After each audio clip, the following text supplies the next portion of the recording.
Imagine my surprise upon waking up one day and realizing that the forest I had called home for years had somehow transformed overnight.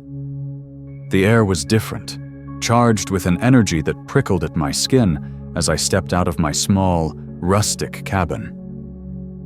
The world outside was a tapestry of autumn colors, the leaves a vibrant mosaic of reds, oranges, and golds, rustling softly in the gentle breeze.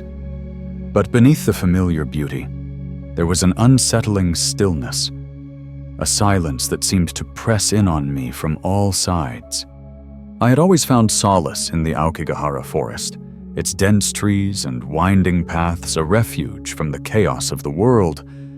The villagers in the nearby town often spoke of its ancient spirits and the creatures that lurked in its shadows, but I had always dismissed their tales as mere superstition. Yet, as I walked along the familiar path that morning, I couldn't shake the feeling that I was being watched, that the forest itself was alive and aware of my presence. The usual chorus of birds was conspicuously absent, replaced by an eerie silence that amplified every sound: the crunch of leaves underfoot, the distant call of a crow, the soft rustle of branches swaying in the wind. I paused, listening intently, and that's when I heard it. A faint, melodic hum that seemed to float on the breeze. It was a haunting, beautiful sound, unlike anything I had ever heard before. Curiosity piqued, I followed the sound, my footsteps muffled by the thick carpet of leaves. The hum grew louder, more insistent, drawing me deeper into the heart of the forest. The light began to fade as the canopy thickened overhead, casting dappled shadows that danced across the ground. I felt a strange mix of excitement and unease, a tingling sensation that crawled up my spine. The path opened into a small clearing, and there, in the center, was a sight that took my breath away.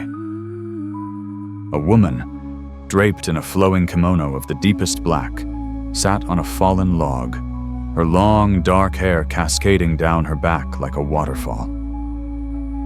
Her skin was pale, almost translucent, and her eyes, when she turned to meet my gaze, were dark pools that seemed to draw me in. She smiled, a slow, enigmatic curve of her lips, and I felt a strange compulsion to move closer.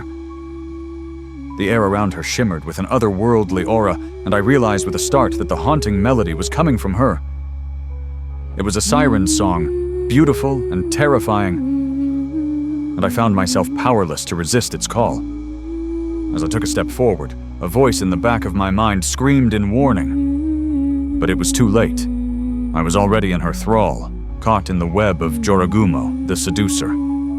The forest, once my sanctuary, had become a place of danger and mystery, and I was now at the mercy of a creature whose intentions were as enigmatic as the forest itself.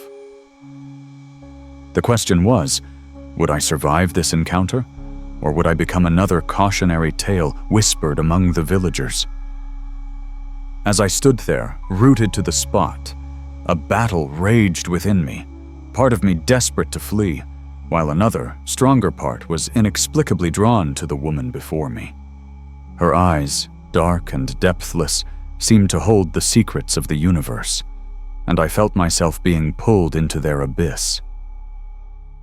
The melody she hummed wrapped around me like a silken cocoon, soothing my fears even as it tightened its grip.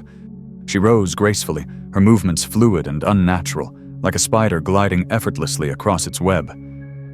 Her kimono, which I had first thought was black, shimmered with an iridescent blue, catching the light in a way that made it seem almost alive. It undulated around her, a dark, enchanted sea that rippled with every movement. "Welcome," she said, her voice a soft, melodic whisper that sent a shiver down my spine. "I have been waiting for you." Her words were both a promise and a threat, and I felt a chill that had nothing to do with the cool autumn air. "Who are you?" I managed to ask, my voice barely audible over the pounding of my heart. She tilted her head, a playful smile tugging at the corners of her mouth. "I am Jorogumo," she replied, her voice like a caress. "And you, my dear, are my guest." The way she said guest sent a jolt of fear through me, and I took an involuntary step back. But the forest seemed to close in around me, the trees leaning in as if to block my escape. Jorogumo took a step closer, her movements graceful and predatory. "Do not be afraid," she purrs, reaching out to brush a strand of hair from my face. Her touch was cool, almost icy, and I felt a strange numbness spreading through me. "I mean you no harm. At least, not yet." Her words hung in the air, heavy with unspoken meaning. I tried to move, to break free from the spell she had cast, but my body felt heavy, unresponsive. The world around me began to blur, the colors of the forest bleeding together in a dizzying swirl. "Why me?" I asked, my voice trembling. Jorogumo's smile widened, revealing teeth that were sharp and gleaming. "Because you are special," she said, her voice a low, seductive purr. "And because I am hungry." Her words sent a jolt of terror through me, and I realized with a start that I was not the first to fall into her trap. The forest was littered with the bones of those who came before, their stories forgotten, their lives extinguished. Desperation clawed at me as I struggled to break free from her grasp. I thought of the life I had left behind, the people I cared about, and the dreams I had yet to fulfill. I couldn't let her take that away from me. But the more I fought, the more the numbness spread until it felt like I was drowning in a sea of darkness. Jorogumo leaned in closer, her breath a cold whisper against my skin. "Do not fight it," she murmured, her voice a soothing balm that lulled me into a false sense of security. "Embrace it." The world faded away, leaving only the sound of her voice and the feel of her touch. I was caught in her web, trapped in a nightmare from which there was no escape. The question now was, how would I survive? And what price would I have to pay to break free from the clutches of Jorogumo, the seducer? As the numbness seeped into my bones, I felt a strange calm wash over me. The fight drained out of me, replaced by a resigned acceptance. Jorogumo's voice was a constant presence, a gentle murmur that promised safety and solace. But beneath the surface, I could sense the danger lurking, the trap waiting to be sprung. "What do you want from me?" I asked, my voice a hoarse whisper.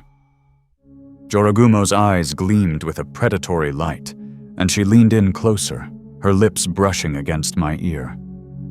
"I want your life," she said, her voice a soft, deadly purr. "But I am willing to make a bargain." Her words sent a jolt of fear through me, but also a flicker of hope. A bargain meant there was a chance, however slim, of escape. "What kind of bargain?" I asked, trying to keep the desperation out of my voice. Jorogumo smiled, a slow, cruel curve of her lips. "I will let you live," she said, "if you can answer my riddle." Her voice was light, almost playful, but I knew that the stakes were life and death. "If you fail, your life is mine." I nodded, my mind racing. A riddle was a chance, a sliver of hope in the darkness. Jorogumo leaned back, her eyes never leaving mine, and began to speak. "Very well," she said. "Listen closely, for this is the riddle you must solve. I speak without a mouth and hear without ears. I have no body, but I come alive with the wind. What am I?" The words echoed in my mind, a puzzle that seemed both simple and impossible. I racked my brain trying to think of what it could be. The answer danced just out of reach, elusive and teasing. As the seconds ticked by, I felt the weight of the forest pressing down on me, the silence a heavy, oppressive force. I knew that time was running out, that I had to find the answer before it was too late. The riddle echoed in my mind, a relentless refrain that refused to be ignored. I closed my eyes, trying to block out the world and focus on the words. I speak without a mouth and hear without ears. I have no body, but I come alive with the wind. The answer came to me in a flash of insight, a moment of clarity that cut through the fog of fear and confusion. An echo, I said, my voice barely audible. The answer is an echo. Jorogumo's eyes narrowed, and for a moment I thought I had failed. But then she smiled, a slow, grudging acknowledgement of my success. Very well, she said. You have answered my riddle. You may go. Relief washed over me, but it was short-lived. Jorogumo's smile turned sly, and she leaned in closer, her voice a low, dangerous whisper. But remember, you are never truly free. I will always be watching, waiting for the day you return. Her words sent a chill through me, but I didn't have time to dwell on them. The forest around me began to dissolve, the trees and leaves fading away like a dream. I felt a strange sensation, as if I was being pulled through a tunnel of light. And then I was back in my cabin. The familiar surroundings a stark contrast to the nightmare I had just experienced. I collapsed onto the floor, my heart pounding, my mind racing. The encounter with Jorogumo had been terrifying, but it had also been enlightening. I had survived, but at what cost? The forest, once my sanctuary, now felt like a place of danger and mystery, a reminder of the creature that lurked in its depths. In the days that followed, I tried to return to my normal life. But the memory of Jorogumo haunted me. I found myself jumping at shadows, my sleep plagued by nightmares of the forest and the creature that called it home. The villagers noticed the change in me, their eyes filled with a mixture of pity and fear. I knew that I could never go back to the way things were, that the encounter had changed me in ways I was only just beginning to understand. The forest, once a place of solace and inspiration, was now a reminder of the danger that lay just beneath the surface. But as the days turned into weeks, I began to realize that I had been given a second chance. I had survived, and with that survival came a newfound appreciation for life and the world around me. I started to explore the forest again, this time with a newfound respect and caution. I never saw Jorogumo again, but I knew she was there, watching and waiting. The encounter had left its mark on me, a reminder of the thin line between reality and myth, between safety and danger. In the end, I learned that the forest was not just a place of beauty and mystery, but also a place of lessons. And the greatest lesson of all was that sometimes the greatest danger lies not in the creatures that lurk in the shadows, but in the secrets we keep hidden within ourselves.